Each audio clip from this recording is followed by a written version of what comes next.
The waves of the outer sea were very high, and we could see them through the thick pine trees which grew scattered over the sandy point which stretched between us and the sea. They seemed to strike along the ends of the pine branches and shone like jewels. It was an interesting sight. We passed a place called 8 Bridges, but it was only a name, no bridge, and no pretty sight. And to give that context, welcome back to her Murmuring library. Today we're starting the Sarashina Diary, named after a poem, referencing a metaphorical place in a third poem because the author never wrote her name. Suffice to say, women should put their names on more things, which is, I suppose, a bit ironic of me to say. Anyway, here's a life 1,000 years ago. The Sarashina Diary, AD 1009 to 1059, Part 1. I was brought up in a distant province, which lies farther than the farthest end of the eastern road. I am ashamed to think that inhabitants of the royal city will think me an uncultured girl. Somehow I came to know that there are such things as romances in the world, and wished to read them. When there was nothing to do by day or at night, one tale or another was told me by my elder sister or stepmother, and I heard several chapters about the shining Prince Genji. My longing for such stories increased, but how could they recite them all from memory? I became very restless, and got an image of Yakushi Buddha made as large as myself. When I was alone, I washed my hands and secretly went before the altar and prayed to him with all my life, bowing my head down to the floor. Please, let me go to the royal city. There I can find many tales. Let me read all of them. When 13 years old, I was taken to the royal city. On the 3rd of the long moon month, currently September, I removed from my house to Imatate, the old house where I had played as a child being broken up. At sunset in the foggy twilight, just as I was getting into the palanquin, I thought of the Buddha before which I had gone secretly to pray. I was sorry and secretly shed tears to leave him behind. Outside of my new house, a rude temporary thatched one, there was no fence nor even shutters, but we have hung curtains and sudare. Sudare are finely split bamboo curtains. From the house, standing on a low bluff, a wide plain extends toward the south. On the east and west the sea creeps close, so it is an interesting place. When fogs are falling, it is so charming that I rise early every morning to see them. Sorry to leave this place. On the 15th, in heavy dark rain, we crossed the boundary of the province and lodged at Ikada in the province of Shimofusa. Our lodging is almost submerged. I am so afraid I cannot sleep. I see only 3 lone trees standing on a little hill in the waste. The next day was passed in drying our dripping clothes and waiting for the others to come up. On the 17th, started early in the morning and crossed a deep river. I heard that in this province there lived in olden times a chieftain of Manu. He had 1,000 and 10,000 webs of cloth woven and dipped them for bleaching in the river, which now flows over the place where his great house stood. 4 of the large gateposts remain standing in the river. Hearing the people composing poems about this place, I, in my mind, had I not seen erect in the river these solid timbers of the olden time, how could I know, how could I feel the story of that house? That evening we lodged at the beach of Kurodo. The white sand stretched far and wide. The pine wood was dark, the moon was bright, and the soft blowing of the wind made me lonely. People were pleased and composed poems. My poem, "For this night only, The autumn moon at Kurodo Beach shall shine for me. For this night only, I cannot sleep. Early in the morning we left this place and came to the Futoi River, on the boundary between Shimofusa and Musashi. We lodged at the ferry of Matsusato, near Kagami's Rapids, and all night long our luggage was being carried over. My nurse had lost her husband and gave birth to her child at the boundary of the province, so we had to go up to the royal city separately. I was longing for my nurse and wanted to go to see her, and was brought there by my elder brother in his arms. We, though in a temporary lodging, covered ourselves with warm cotton batting, but my nurse, as there was no man to take care of her, was lying in a wild place, and covered only with coarse matting. She was in her red dress. The moon came in, lighting up everything, and in the moonlight she looked transparent. I thought her very white and pure. She wept and caressed me, and I was loath to leave her. Even when I went with lingering heart, her image remained with me, and there was no interest in the changing scenes. The next morning we crossed the river in a ferry boat in our palanquins. The persons who had come with us thus far in their own conveyances went back from this place. We, who were going up to the royal city, stayed there for a while to follow them with our eyes, and as it was a parting for life, all wept. Even my childish heart felt sorrow. Now it is the province of Mousashi. There is no charm in this place. The sand of the beaches is not white, but like mud. People say that purple grass grows in the fields of Musashi, but it is only a waste of various kinds of reeds, which grow so high that we cannot see the bows of our horsemen, who are forcing their way through the tall grass. Going through these reeds, I saw a ruined temple called Takeshiba-dera. There were also the foundation stones of a house with corridor. "What place is it?" I asked, and they answered, "Once upon a time there lived a reckless adventurer at Takeshiba. He was offered to the king's palace by the governor as a guard to keep the watchfire. He was once sweeping the garden in front of a princess's room and singing, 'Ah me, my weary doom to labor here in the palace. 7 good wine jars have I, and 3 in my province. There where they stand I have hung straight-stemmed gourds of the finest. They turn to the west when the east wind blows. They turn to the east when the west wind blows. They turn to the north when the south wind blows. They turn to the south when the north wind blows. And there I sit watching them, turning and turning forever. Oh, my gourds! Oh, my wine jars!'" What a song. Okay, okay. We all have our passion projects. This is clearly his. He was singing thus alone, but just then a princess, the king's favorite daughter, was sitting alone behind the misu. Misu are like a finer sort of sudare, the bamboo curtains. She came forward and, kneeling against the doorpost, listened to the man singing. She was very interested to think how gourds were above the wine jars, and how they were turning, and wanted to see them. She became very zealous for the gourds, and, pushing up the blind, called the guard, saying, "Man, come here." The man heard it very respectfully, and with great reverence drew near the balustrade. "Let me hear once more what you have been saying." And he sang again about his wine jars. "I must go and see them. I have my own reasons for saying so," said the princess. "Yes, I can only imagine you must have particular reasons for wanting to see the man's wine gourds." He felt great awe, but he made up his mind and went down towards the eastern province.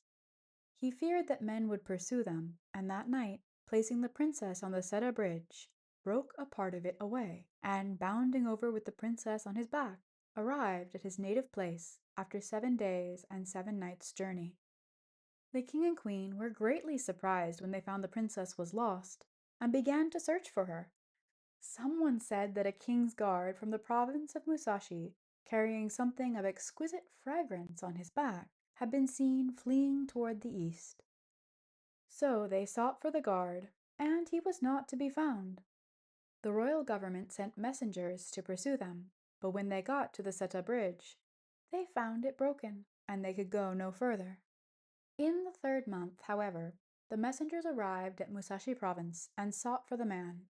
The princess gave audience to the messengers and said, "I, for some reason, yearned for this man's home and bade him carry me here. So he has carried me. If this man were punished and killed, what should I do? This is a very good place to live in. It must have been settled before I was born that I should leave my descendants in this province. Go back and tell the king so." So the messengers could not refuse her, and went back to tell the king about it. The king said, it's hopeless. Though I punish the man, I cannot bring back the princess, nor is it meet to bring them back to the royal city.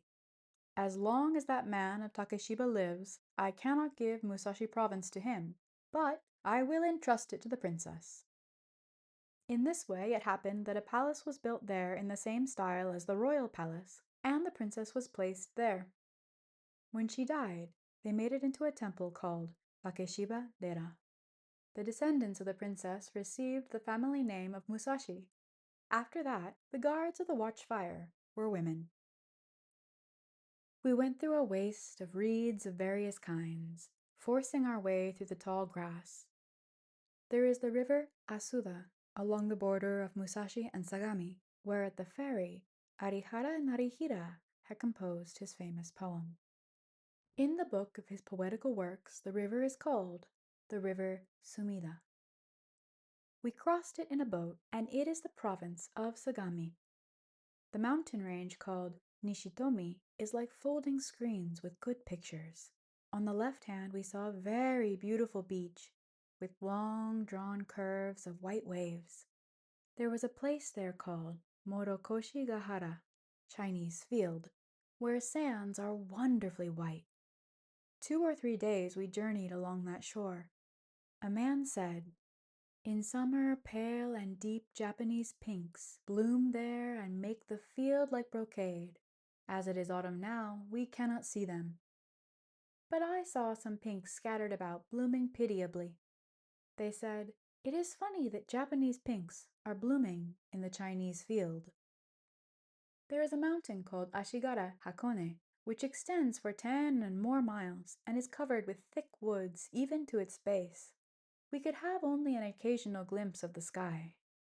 We lodged in a hut at the foot of the mountain. It was a dark, moonless night. I felt myself swallowed up and lost in the darkness, when 3 singers came from somewhere. One was about 50 years old, the second 20, and the third about 14 or 15.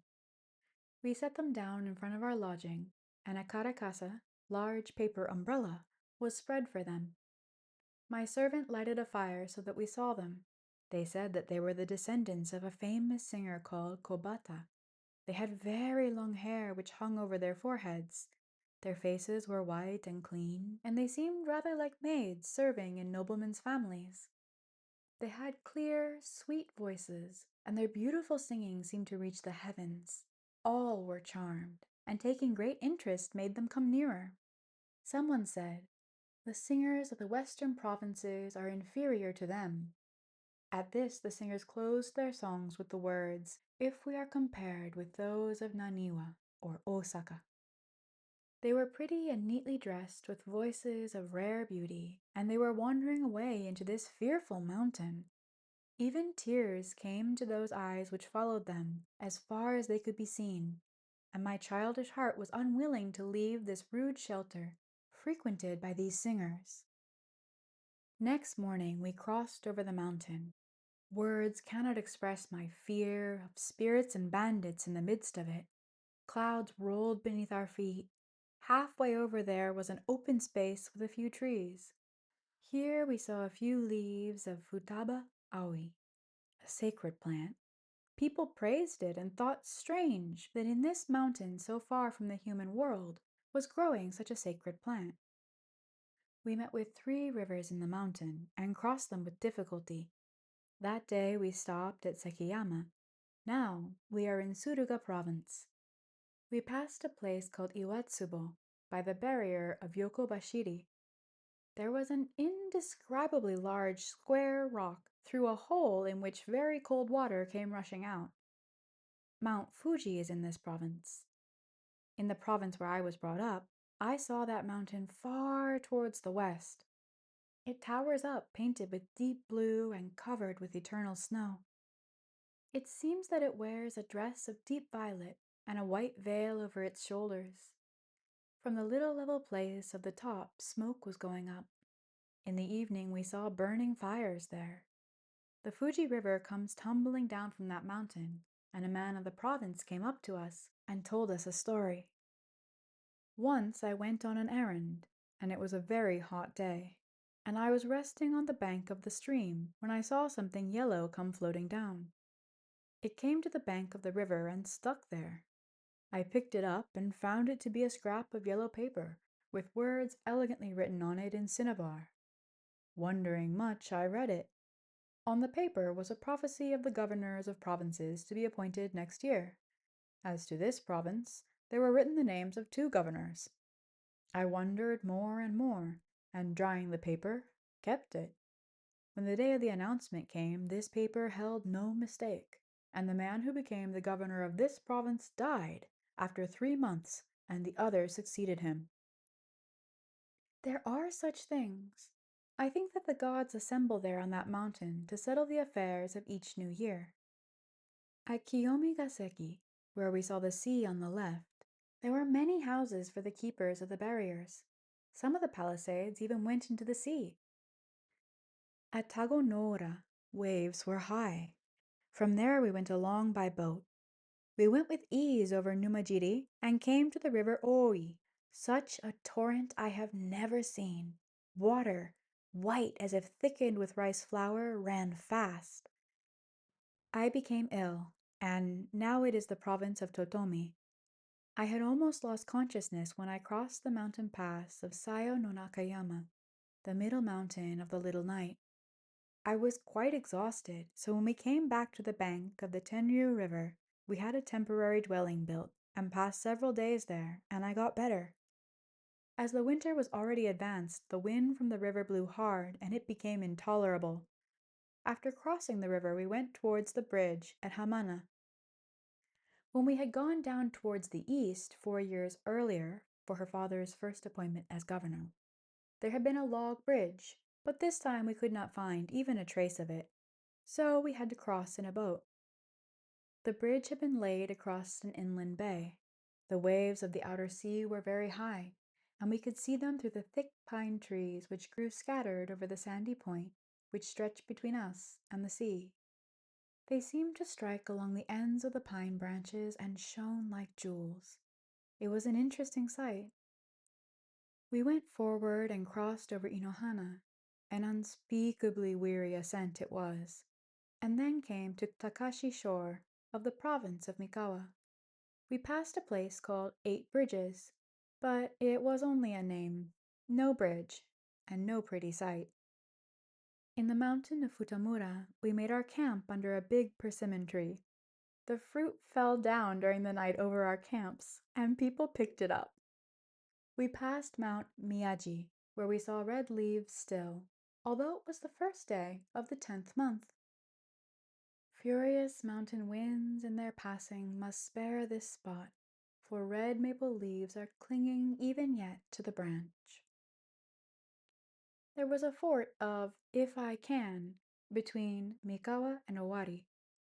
It is amusing to think how difficult the crossing was indeed. We passed the Narumi, sounding sea shore, in the province of Owari. The evening tides were coming in, and we thought if they came higher, we could not cross. So, in a panic, we ran as fast as we could. At the border of Mino, we crossed a ferry called Kuromata and arrived at Nogami. There, singers came again, and they sang all night. Lovingly we thought of the singers of Ashigara.